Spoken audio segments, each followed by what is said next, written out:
totaling more than $1 million. And the timing of this is suspicious too.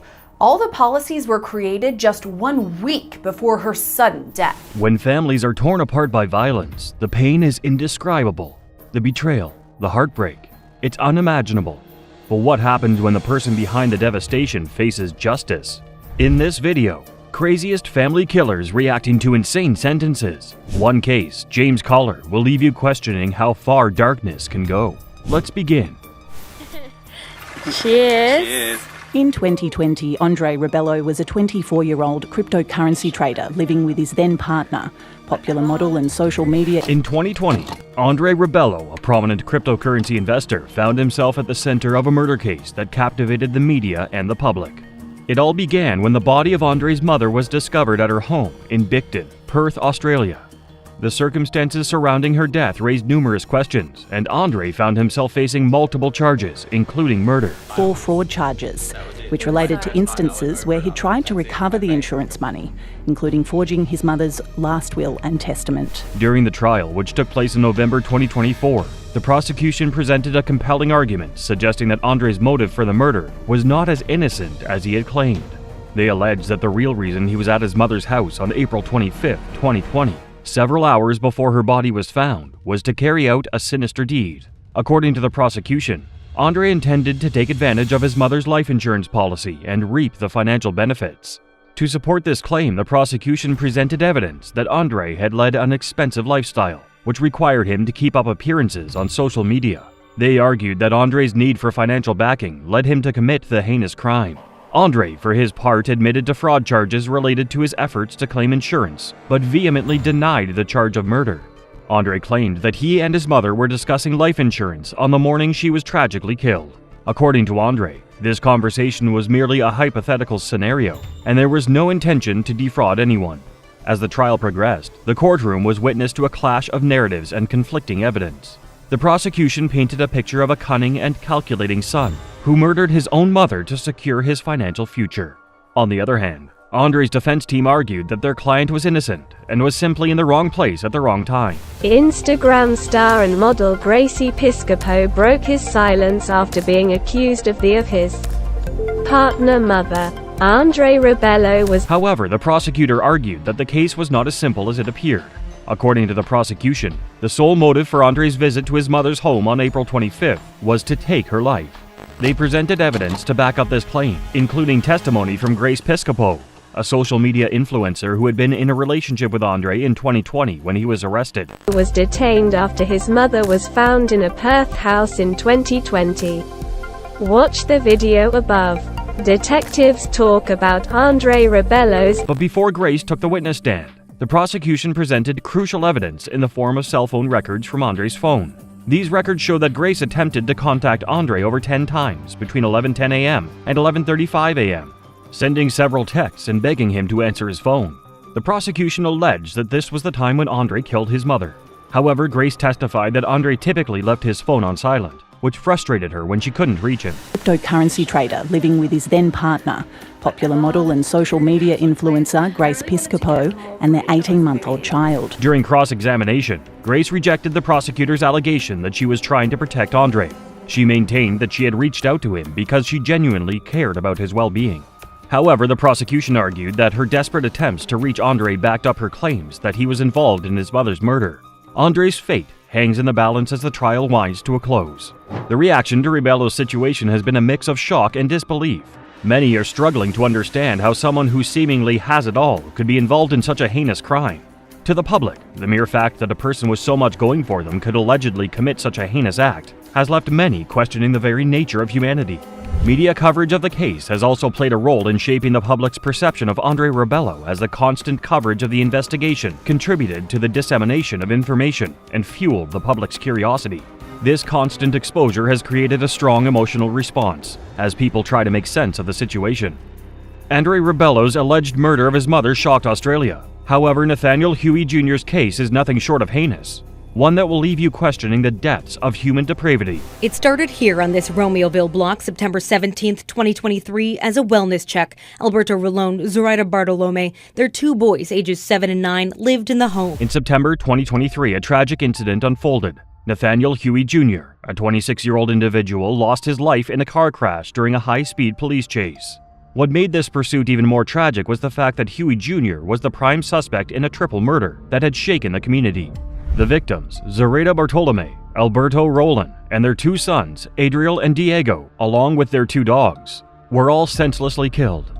In the aftermath of these heinous crimes, loved ones of the victims set up a GoFundMe page to express their grief and pay tribute to the lost souls. Well-being check, but they were all dead. Zoraida Bartolome, Alberto Rolón, and their two young sons, Adriel and Diego. Zoraida and Alberto were described as hardworking people who dedicated their lives to providing for their families. Their sons, Adriel and Diego, were described as the sweetest and most innocent angels who could hug anyone's worries away.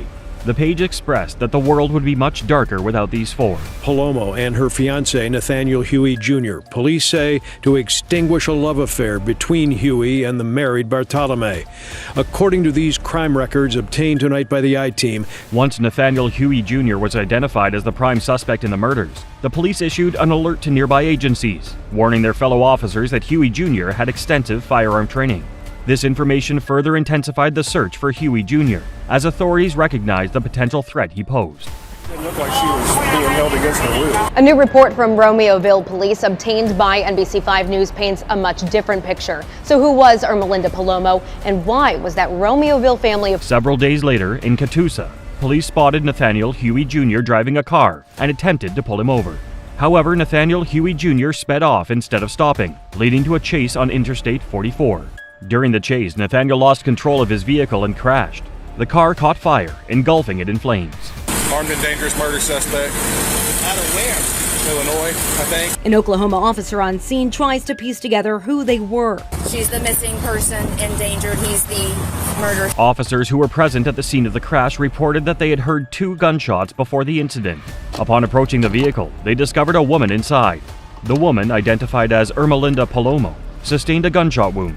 Emergency personnel rushed Ermelinda to the hospital, but she succumbed to her injuries upon arrival. Suspect. Another isn't so sure. It looked like she was being held against the will. A new report from Romeoville police obtained by NBC5 News paints a much different picture. Inside the burning car, police found Nathaniel Huey Jr., also dead from a gunshot wound.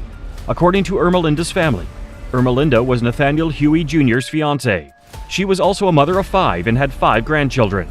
The family stated that Ermelinda had made strange statements that made it seem as though she would never return home the last time they had seen her. But an investigation revealed a year of manipulation and deceit. Police say Palomo was aware of the affair Nathaniel was having with Zoraida. They say investigators analyzed iCloud backup records. Initially, the police couldn't wrap their heads around why Nathaniel Huey Jr. would have committed such a heinous crime. Why would a seemingly normal man decide to commit such a horrific crime? But as time passed, a shocking revelation that would change everything came to light. And found Palomo created multiple fake online profiles and phone numbers to communicate with Huey. He thought he was talking to members of a Mexican cartel that had ties to Palomo. In October 2024, a report surfaced that Nathaniel Huey Jr. had been having an affair with his coworker, Zoraida. When his fiancée, Ermelinda, found out, she took matters into her own hands. Further investigation revealed that Ermelinda, Nathaniel's fiancée, was behind the tragic events that unfolded.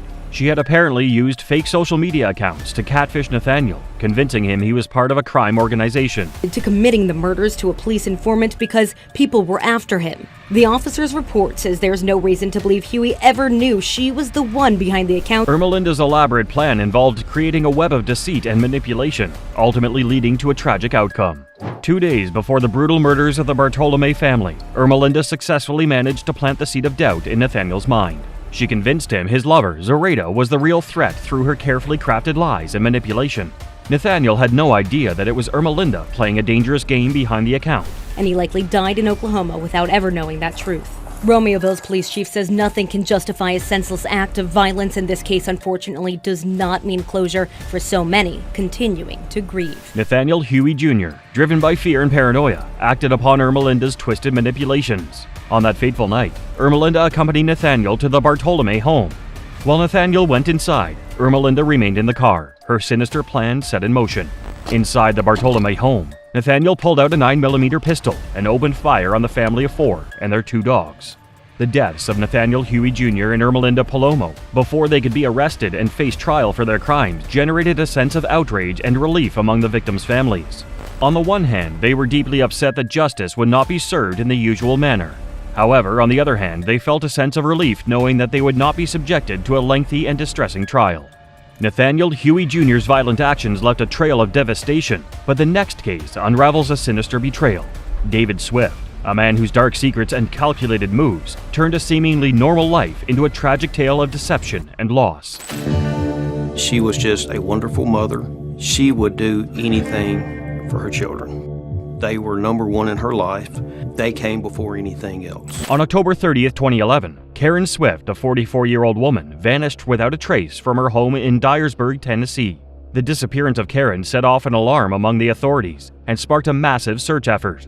Karen's SUV was discovered abandoned nearby with a flat tire. This sparked suspicion, as no signs of forced entry or a struggle existed. Do you feel like that it is likely that the jury, on continued deliberations, will reach a verdict?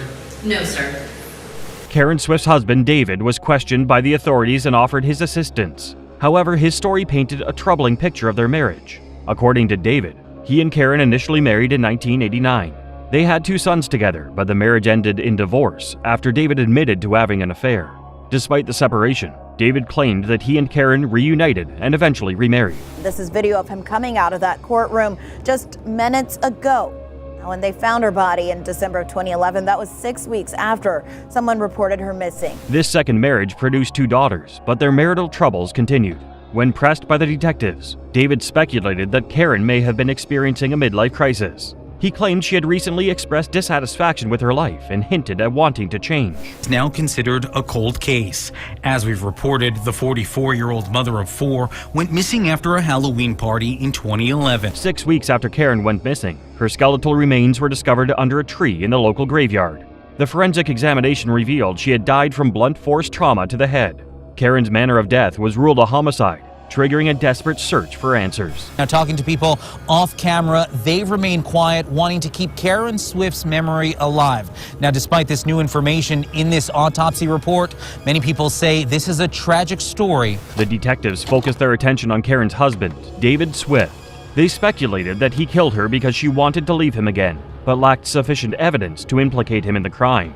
Despite conducting extensive searches and interviewing potential witnesses, no forensic evidence or witness statements directly linked David to Karen's murder. To this day, it's unclear if she was sexually assaulted.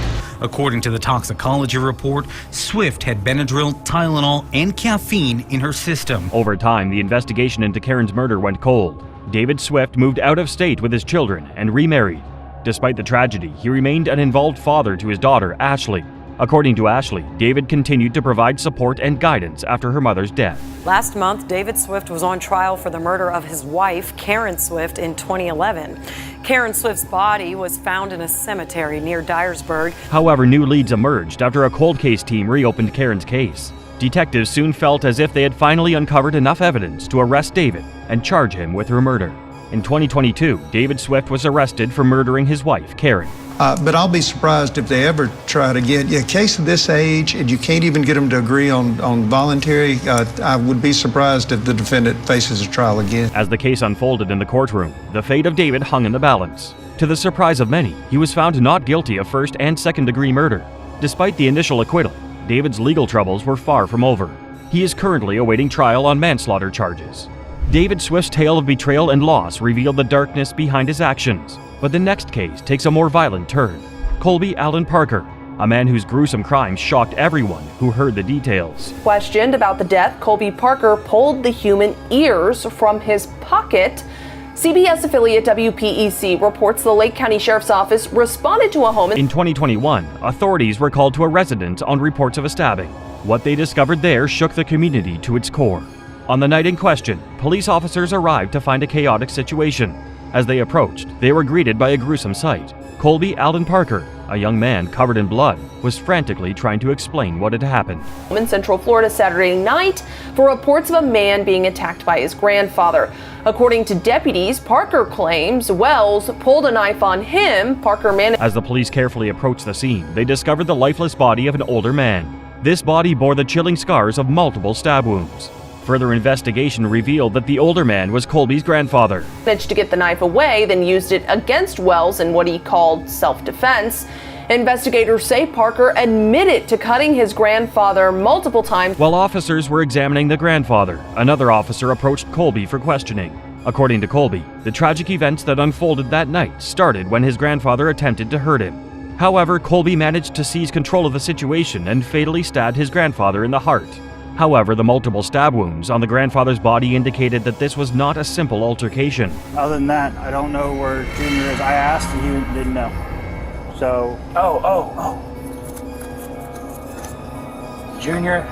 Yeah. After Colby Allen Parker was arrested following a confrontation at the scene, investigators searched his residence where he had lived with his grandfather. During the search of the corner of a room, investigators discovered a disturbing piece of evidence, a bloody baseball bat. Just a few feet away, they found a butcher's knife. The blade was smeared with blood, still dripping onto the cold floor. Where's Junior? Ronnie Jr. right here. Ronnie, okay, what is that? Those are ears. Further investigation led the police to charge Colby with second-degree murder and assaulting an officer. The severity of the charges further highlighted the severity of his actions. More details will be revealed as the case unfolds, shedding light on the chilling events in Colby's home. Colby Allen Parker's gruesome crime was horrifying, but the next case unveils a chilling story of rage and devastation. James Collar, a man whose uncontrollable anger led to a catastrophic act of violence against his own family. To all-American family by friends and neighbors in Weatherford, Texas, a quiet bedroom community of Fort Worth. They were something else in their little town. James Collar, his wife Karen, and their 3 children, Emily, Lauren, and Sean, lived a seemingly happy life in Weatherford, Texas. Those around them described the Collars as the perfect family. They enjoyed spending time together, creating memories that would last a lifetime. Of 2 beautiful teenage daughters, Emily and Lauren, and a toddler named Sean.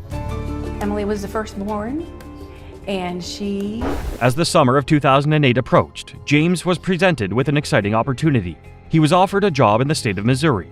James couldn't resist the chance to advance his career, so he made the difficult decision to leave Texas behind. The Kaler family was living the dream. But Lynn says that although Craig and Karen appeared to be still in love after more than 20 years of marriage, as James prepared to embark on a new life in Missouri, Karen approached him with a confession. She revealed that she had developed a romantic interest in a female coworker. To James's surprise, Karen requested a sexual relationship with her coworker. James allegedly consented to this arrangement, unaware of the consequences that lie ahead. Met and fallen for at the gym where they both worked. My theory is Karen was so beaten down for so long. James believed that Karen's affair with her coworker would end by the time he relocated to Missouri. However, his hopes were shattered when he realized that the affair persisted. This betrayal deepened when James attended a New Year's Eve party in Texas, where he witnessed firsthand the blatant flirting between Karen and her coworker. The sight humiliated him, leaving him hurt and angry. Are said to have become so inseparable that Karen told Craig about their affair. And her husband reportedly not only approved of it, but actually encouraged Karen to continue seeing Sonny. After that night, Karen filed for divorce. In March 2009, Karen filed a battery complaint against her husband, James. This incident led to James's arrest and a turn of events that would forever change their lives. The media quickly caught wind of James's arrest, and the story became headline news. Jealous, allegedly, that Craig took a new, even higher-paying government job in Columbia, Missouri, and moved Karen and their daughters into an even nicer home there just to get his wife away from his love rival, Sonny. The case generated immense attention, and the fallout for James was swift and severe. He lost his job and found himself facing the consequences of his actions. Faced with the aftermath of James's arrest, Karen decided to move herself and her 3 children from the family home. They sought a fresh start in a new environment, away from the toxicity of the situation. Meanwhile, James went to live with his parents in Kansas. Visiting her grandmother, 89-year-old Dorothy White, at her farm on Thanksgiving weekend.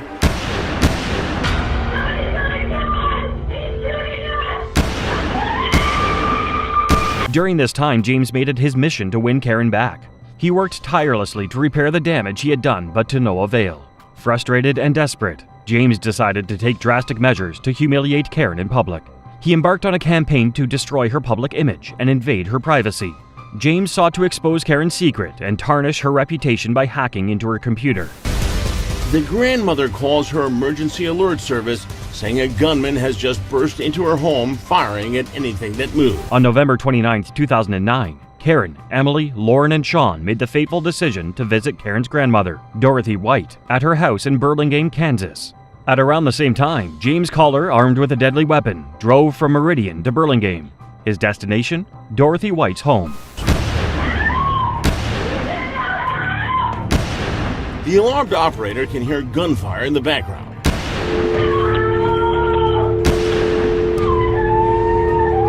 James entered Dorothy's house at 6 p.m. Karen was in the kitchen with her son, Sean. Without hesitation, James raised his firearm and shot Karen, leaving her unconscious on the kitchen floor. In an instant, the house was filled with chaos. She was on the floor, on her back. She didn't look like she was breathing or had a pulse. As he continues through the house, Deputy Perling finds Emily also apparently dead in the living room. As the echoes of the gunshots reverberated through the house, Sean ran for his life. In a stroke of luck, he managed to escape to a nearby neighbor's home. With a chilling determination, James made his way to the living room where Dorothy White and his teenage daughter Emily stood. James pulled the trigger, ending her life in cold blood. Lauren, James's other teenage daughter, was upstairs, unaware of the horrors unfolding downstairs. James ended her life too. Dorothy White's life alert bracelet, triggered by her unresponsive state, alerted emergency services. The police were summoned to the scene, where they arrived to find Karen, unconscious but alive, on the kitchen floor. Dorothy and Lauren were also alive, but just barely. They identified the shooter as James Collar. 44-year-old Karen had also been killed in a horrifying Thanksgiving holiday massacre. But 89-year-old grandmother Dorothy was still alive, as was Emily's younger sister Lauren, who was 16. Emily was pronounced dead at the scene. Karen, Dorothy, and Lauren were rushed to the hospital, but their injuries were beyond saving. Despite the efforts of medical professionals, all three succumbed to their injuries, leaving behind a shattered family and a community in mourning. As you, I'm sure, can well understand. And I messed up. Keeler refuses to talk to detectives at the station about the day of his family's massacre. James Collar was arrested and charged with 4 counts of first-degree murder. His defense team argued that he was not responsible for his actions due to mental illness. They presented psychiatric evaluations and testimony from expert witnesses to support their claim. The defense argued that James was suffering from severe depression, anxiety, and bipolar disorder, which impaired his judgment and led him to commit the crime. The prosecution, on the other hand, presented a strong case against James Collar. They argued that Collar planned and premeditated the murders, motivated by anger and revenge. Ultimately, the jury sided with the prosecution. The judge sentenced him to death. His legal team has filed multiple appeals, seeking to have his sentence commuted or overturned. However, he remains on death row. My 2-week-old is not in her sleeper. Her passy is on the floor. A mother's desperate 911 call from inside this Georgia home, 40 miles southeast of Atlanta. She's not in her sleeper. She's not here. I've looked everywhere. In October 2017, the small town of Newton County, Georgia was rocked by the tragic disappearance of 2-week-old Kalia McNabb. Kalia, who had been born prematurely on September 23rd and weighed only 5 pounds at birth, was reported missing on the morning of October 7th when her mother, Courtney Bell, called the Newton County Police Department to report her infant daughter missing from their trailer.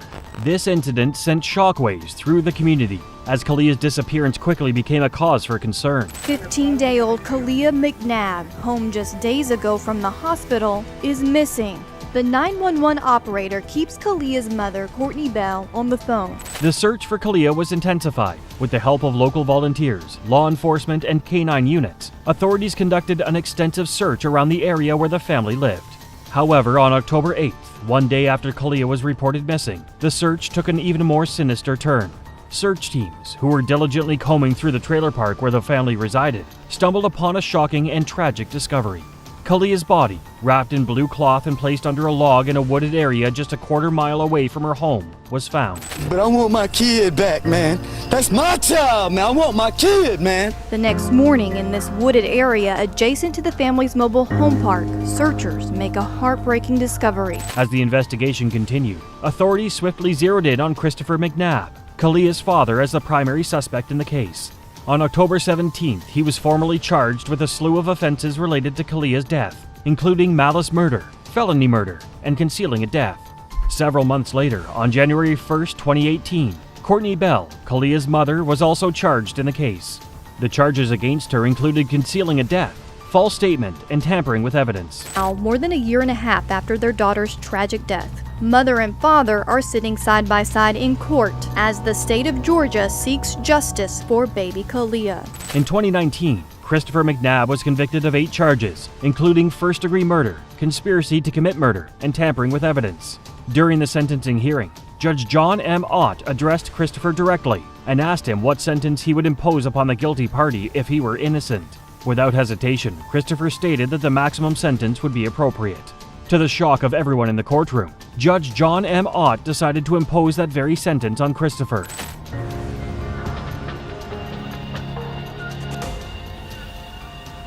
Then 3 months after the murder, Kalia's mother, Courtney Bell. Courtney Bell was also found guilty in relation to Kalia's death. While pleading guilty to the murder charge, Courtney acknowledged her substance addiction as a sickness and expressed her love for her babies. However, her remorseful words did little to mitigate her crime severity. Is also in front of a judge answering for her alleged role in Kalia's death. During her sentencing hearing, Courtney Bell expressed her regret and remorse for her actions. She claimed that she did her best to be a good mother despite her struggles with substance addiction. In 2023, the Georgia Supreme Court overturned Courtney's conviction, ruling that there was not enough evidence to support the jury's verdict. Count 1, murder in the second degree. Count 2, cruelty to children in the second degree. And count 3, contributing to the deprivation of a minor felony. The prosecution's theory revolved around the notion that Courtney was a bad mother for allowing Christopher McNabb, the child's father, to live in the trailer with Kalia and the other children. They argued that Courtney's actions contributed to the neglectful environment that led to Kalia's passing. However, Courtney's attorneys refuted these claims, arguing that there was no evidence linking Courtney's conduct to her daughter's death. What kind of drugs did you use? Weed. And then, okay. I've been clean. Yeah.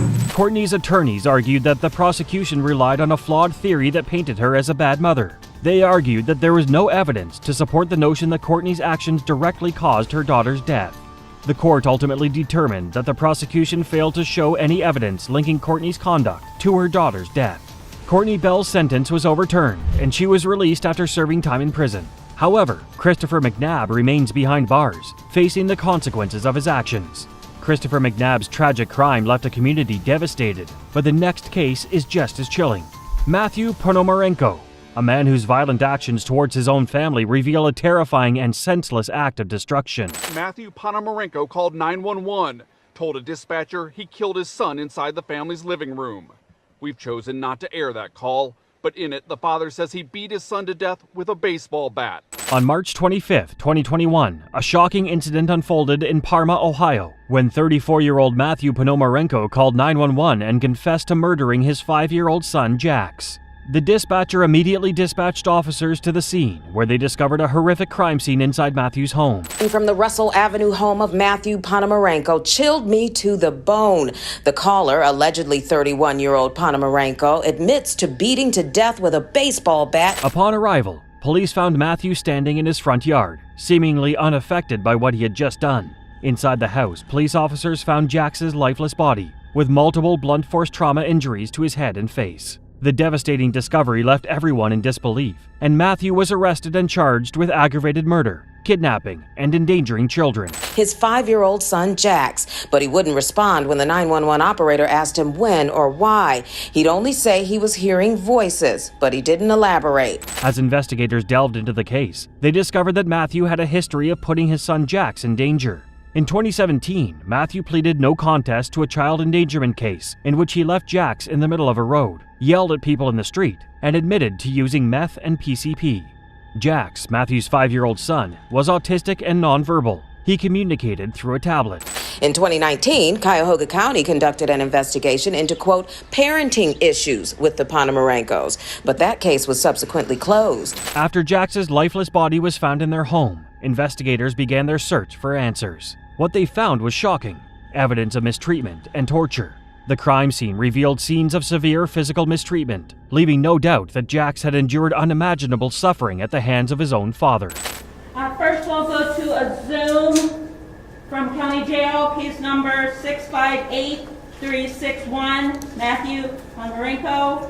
Due to the severity of Matthew's crime, he was eligible for the death penalty if convicted. However, 2 years after confessing to murdering his son, Matthew pleaded guilty to aggravated murder, kidnapping, and endangering children. During the sentencing hearing, the prosecution, Michael O'Malley, presented chilling details of the events that unfolded on that fateful day. He told the court that Matthew brutally beat and killed his own son.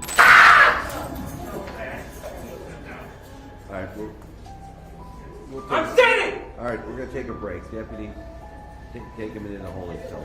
Matthew also had the opportunity to address the court, and his words left a mark on all who listened. In a somber tone, he said, "I'd like to say I'm sorry. It was a small gesture, but it offered little comfort to Jax's family, who had lost their loved one." The judge presiding over the case handed down a sentence that would serve as a reminder of the gravity of the crimes. Matthew was sentenced to life in prison, with a minimum term of 45 years before he would be eligible for parole. Matthew Ponomarenko's crime was horrifying, but the next case takes us to a shocking betrayal within a prominent family. Alex Murdaugh, a once respected lawyer whose web of lies and greed led to the brutal murders of his wife and son. This is where Alec Murdaugh's life unraveled on June 7th, 2021. This is your wife and son? Richard Alexander Alex Murdaugh was a prominent attorney in South Carolina, known for his legal achievements and ties to the powerful and influential.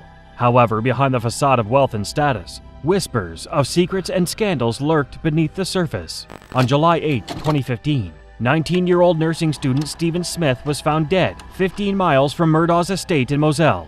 His death was initially ruled a hit and run, but suspicions soon arose. As an openly gay man in a small southern town, Stephen's case quickly became the talk of the community. The investigation revealed no answers as to what happened and who was responsible. It was an extremely tragic loss for his family. As the investigation progressed, rumors began to circulate that Stephen had been in a romantic relationship with Buster, the older son of the Murdaugh family. This revelation sparked speculation about the possibility of a cover-up involving other members of the Murdaugh family. In the aftermath of Stephen's death, several witnesses were interviewed, and their statements raised even more questions. They alleged that Buster and Stephen had been in a romantic relationship, further fueling suspicions about the nature of the incident. Then, all of a sudden, it became one of the stories linked to the Murdaughs and linked to the nation's obsession with justice. With rumors swirling, many began to question whether the Murdaughs were covering up the truth to protect their reputation and maintain their grasp on power. As of November 2024, there have been no indictments or charges issued in the mysterious murder of Stephen Smith. Despite the ongoing investigation, Buster Murdaugh has publicly denied any involvement in the case, dismissing rumors of his alleged involvement. She literally helped raise Alec Murdaugh's sons, Paul and Buster. In 2018, the 57-year-old died after a fall at the Murdaugh estate. On February 2, 2018, the family's longtime housekeeper, Gloria Satterfield, passed away after suffering a severe head injury. Initially, the incident was labeled as a trip and fall, but no autopsy was performed on Gloria. However, in June 2021, the investigation into her tragic death was upgraded to a criminal investigation. It was kind of a sad, touching moment when you see Mallory and her boyfriend. I think it's the last moment that anybody captured an image of her alive. The youngest of the Murdaugh boys, Paul Murdaugh, found himself in hot water in February 2019. He was charged with 3 felonies after his friend Mallory Beach died in a boating accident. Paul, who was driving the boat, had a blood alcohol level of .286, 3 times over the legal limit. County Deputy Sheriff Stephen Domino was one of the first on the scene. After Domino got Mallory's distraught boyfriend Anthony Cook into his patrol car. According to Connor Cook, one of the teens on board the boat when Mallory Beach died, Alex Murdaugh had encouraged him to protect Paul during the investigation. This allegation sparked an inquiry by SLED, the South Carolina Law Enforcement Division, into whether the police had charged Paul in relation to Mallory's death due to pressure. Maggie and Paul were murdered on Carlton County property in June of 2021. The 1,700-acre property was used as a hunting lodge for the family. However, despite all the legal troubles that the Murdaugh family might have encountered, they're nothing compared to what happened on June 7, 2021. At 10:06 p.m., Alex Murdaugh called 911 from his cell, reporting that he had found his 22-year-old son Paul and 52-year-old wife Maggie near the dog kennels at the Murdaugh family hunting lodge in Islington. Investigators interviewed Murdaugh in a patrol car. My boy over there, I could see it was.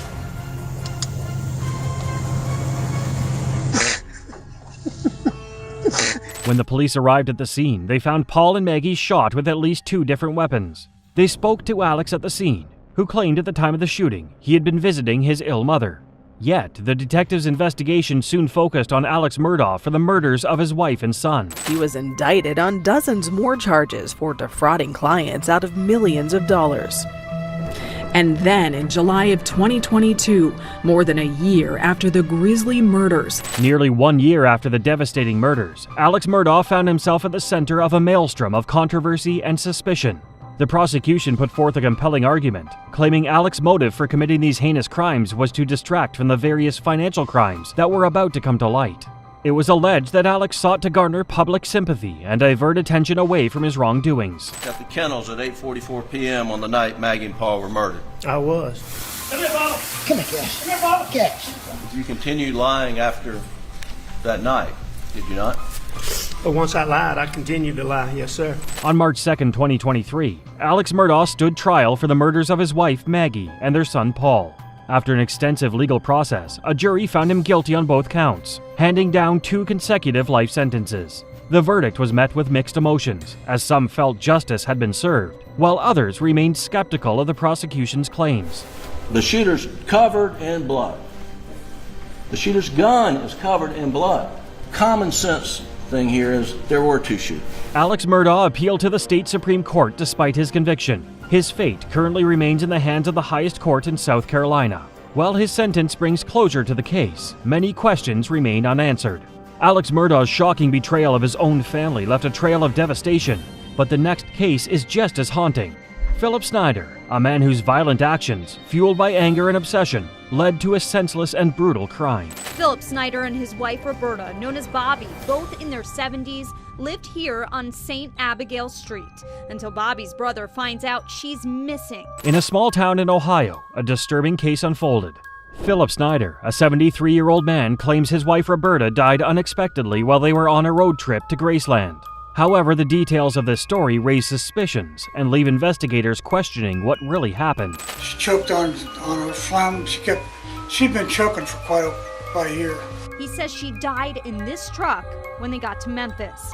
Phil was taking Bobby, a lifelong Elvis Presley fan. Initially, Philip told Roberta's loved ones they were traveling to Memphis when the tragedy occurred. He claimed that they flagged down a passing ambulance in a restaurant parking lot, and the ambulance took Roberta's body away. According to Philip, Roberta was subsequently cremated.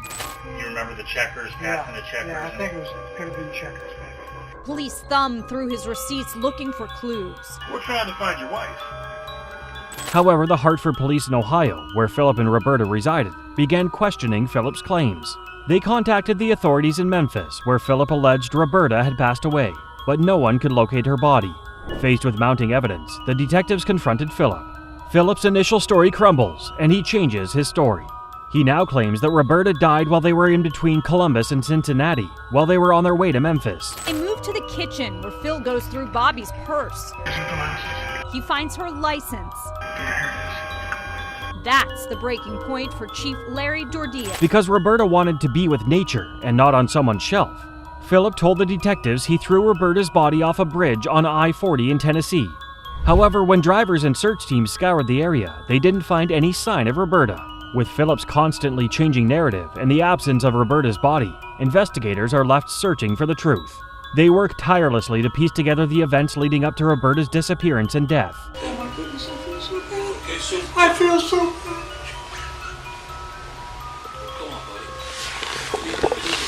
I'm so sorry, you guys. As the investigation into Roberta's disappearance continued, Philip attempted to take his own life. However, family members were able to intervene and save him. While Philip was in the hospital recovering from his attempted suicide, investigators descended on his and Roberta's home in Hartville. Changes everything for her husband, Phil. He is looking at a red bin. There's no body here, but there's a very bad smell in this tote. The canine hits on this red container. He won't leave it. Investigators were confident that they could find answers in the couple's home. Evidence was mounting against Philip, and detectives were determined to gather more evidence against him. Among the items searched in the house, cadaver dogs stumbled upon a piece of Roberta's sweater stained with human blood. He came back to it three times. Police find what looks like blood inside of it. Plastic bags with possible blood and the front of a sweatshirt cut out with Hartville, Ohio on it. The DNA on the sweater matched Roberta's, confirming her connection to the bloodstain. This piece of evidence further strengthened the case against Philip. The detectives, already skeptical of his version of events, were even more convinced that he was responsible for Roberta's disappearance. Police confront him with the new evidence. I didn't cut the shirt. I didn't cut any shirt off. The science says that's not true. The web of lies continue to frustrate investigators. Determined to get to the bottom of the case, the detectives decided to pay a visit to Philip at the hospital. Once again, Philip changed his account and claimed that Roberta had died while at home in Hartville. According to Philip, he had disposed of her body in a trash bag and thrown it into the Tennessee River. Tennessee River in Benton County, 150 miles northeast of Memphis, turned up nothing. You're guilty of something. I'm not. I didn't kill my wife. Still searching for the truth, police get creative. However, the detectives didn't believe Philip's story. They realized he had previously been inconsistent in his statements and suspected he was trying to cover his tracks. Determined to get to the bottom of the case, the detectives devised a cunning plan. The detectives recruited a 50-year-old undercover officer from the Hartville police force. This undercover operative, a woman, would approach Philip under the guise of friendship and gain his trust. Walks into the Burger King in Hartville. Now, do they have good coffee here? Really? She strikes up a conversation with Phil. Yeah, I just got divorced in Cincinnati. I got 2 grown kids. Over the next few weeks, the undercover officer began meeting with Philip for coffee on a daily basis. They shared stories about their personal lives, and the officer even confided in him about her dying mother, who was supposedly suffering in hospice. She even went so far as to express her desire for her mother to pass already, and even considered ending her life. Recording everything on a hidden camera. She starts showing up at Burger King at 6 a.m. and Phil and his friends meet for coffee every day. We have assigned seats here. You do, don't you? As the officer continued to persist with her emotional tactics, the pressure mounted on Philip. The constant reminders of his wife's death and the undercover officer's feigned vulnerability became too much for him to bear. Finally, Philip confessed the truth behind Roberta's disappearance. Phil starts to talk about how Bobby died. This time, he says she was asleep on the couch, fell off and hit her head, and she landed on a plastic tarp on the floor she had out for arts and crafts. On January 2nd, 2017, Roberta and Philip were involved in a heated argument. The argument escalated, and Roberta made the decision to go to bed while sitting on a love seat. The following morning, Philip woke up and went downstairs for coffee. On his return, he reportedly discovered that Roberta was still asleep. In a chilling twist, Philip grabbed a drop cloth and placed it over Roberta's head. He then took a 2-pound steak hammer and struck her repeatedly in the head. He pleaded guilty to murdering his wife of 53 years, tampering with evidence, and abuse of a corpse. As part of the deal, he had to tell police where they can find Bobby's body. After committing the murder, Philip decided to dispose of Roberta's body. He wrapped a plastic bag around her head, rolled her body in a strap, and placed her in a plastic container. Philip then drove with her remains, disposing of her in various places between Ohio and Tennessee. In August 2018, Philip pleaded guilty to aggravated murder, tampering with evidence, and gross abuse of a corpse. The judge sentenced him to life in prison with parole eligibility after 20 years. Philip Snyder's violent crime was a terrifying act of rage, but the next case is just as unsettling. Carl Carlson, a man whose cold and calculated actions led to a senseless tragedy. That had actually happened to Carl Carlson before. Back in 1991, Carl's first wife, Christina, Levi's mother, also died in a tragic accident. On New Year's Day 1991, firefighters responded to a fire at Carl and Christina Carlson's home in Murphy's, California. The call came in around 2:30 p.m., and the first responders arrived on the scene to find Carl standing outside, covered in soot and burns. Carl informed them that he had successfully rescued his 3 children from the blaze, but unfortunately, his wife Christina was still trapped inside. In a tragic accident, a house fire. Looks good, you guys. Carl and Christina were living here in Murphy's, California, with their 3 young children, says her sister Colette. Firefighters entered the burning structure with the sole purpose of finding Christina. Their search led them to the bathroom, where they made the devastating discovery of her body. Christina had been tragically trapped in the bathroom, unable to escape the flames that had engulfed the room. Carlson had taken out a $200,000 life insurance policy on his wife. That doesn't sound like a lot by today's standards, but in 1991, it was a lot of money. The investigation into the fire began immediately, with a team of fire investigators working tirelessly to determine the cause of the blaze. Their initial findings pointed towards a fire that had originated outside the bathroom, where Christina had been bathing, and Carl was working in the garage. This theory led investigators to believe Christina had been unaware and helpless in the face of the fire's relentless advance. When I found out that it was boarded, I just was in shock. Carlson told investigators the pane had broken, so he temporarily covered the window to keep the cold out. However, there were several things at the scene that raised suspicion. The window in the bathroom where Christina was killed was boarded up, causing investigators to question Carl's version of events. Carl offered an explanation for the missing window pane. He claimed that they could not afford to put in a pane. Carlson told police that Christina was in the bathroom when some kerosene that had spilled suddenly erupted in flames. Additionally, the odor of kerosene was prominent in the home, leading investigators to question why the fuel scent was so overpowering.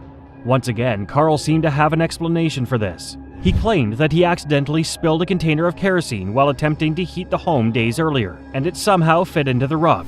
Was finally having suspicions of her own, according to police. One big reason? Police say she'd found out Carl had recently taken... As the investigators were still piecing together the events surrounding Christina's death and the fire, it came as a surprise when Carl suddenly moved to Seneca, New York, with his daughters Erin and Katie and son Levi.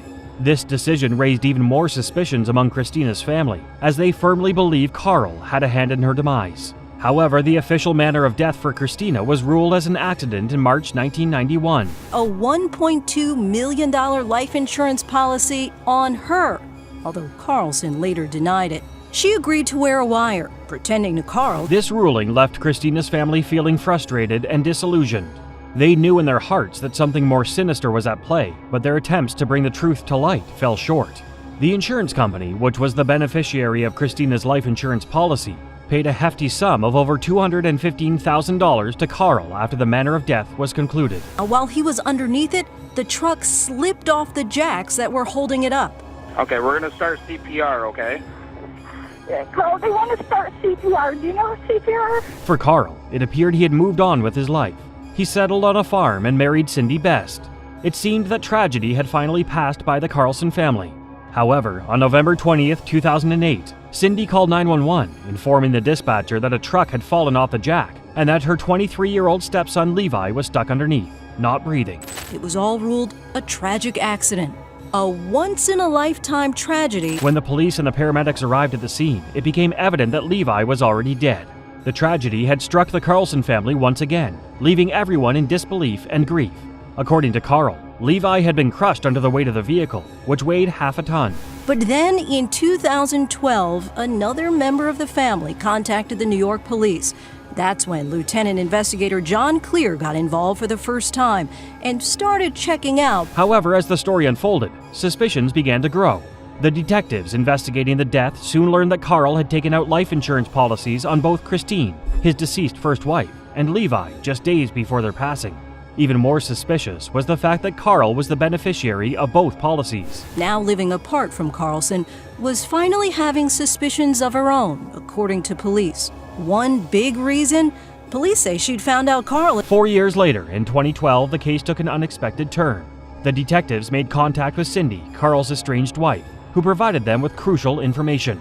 Cindy revealed that there were discrepancies in Carl's version of events, with the evidence stacking up against Carl. The detectives decided to reopen Levi's death investigation.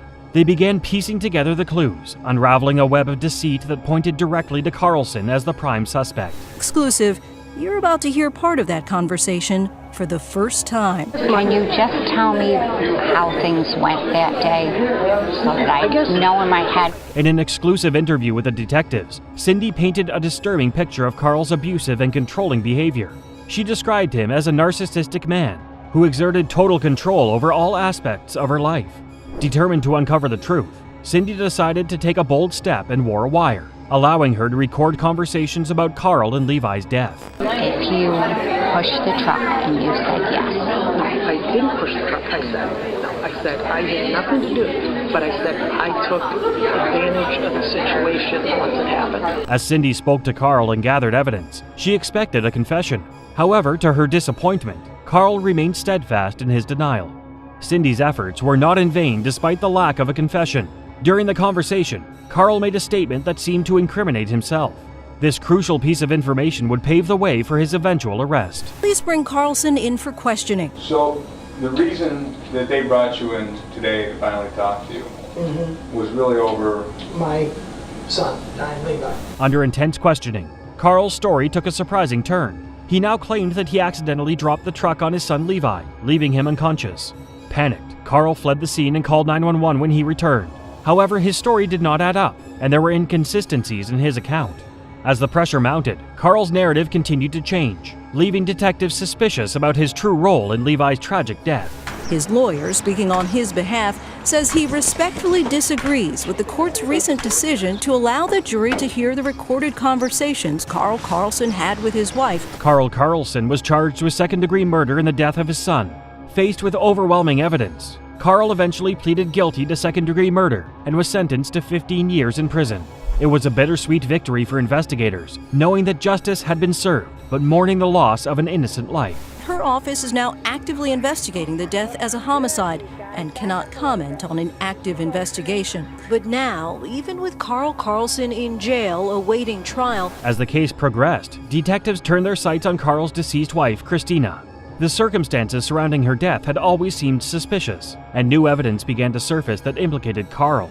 After a thorough investigation, it was concluded that Carl had murdered Christina as well. Carl Carlson knew his sentence would be 15 to life as he was brought to the Seneca County Courthouse in Waterloo. His family knew it too, and several relatives, including one of his brothers, told us they were let down. In 2020, Carl's trial for the murder of his wife began. The jury found Carl guilty of first-degree murder, mirroring his prior conviction for his son's murder. Carl's sentence was swift and final: life in prison without the possibility of parole. The actions of these family killers left scars that will never heal, and their courtroom reactions reveal just how unthinkable their crimes were. But there are even more cases that will leave you stunned. The next video on screen dives deeper into shocking crimes and the sentences that shook the world. Don't miss it.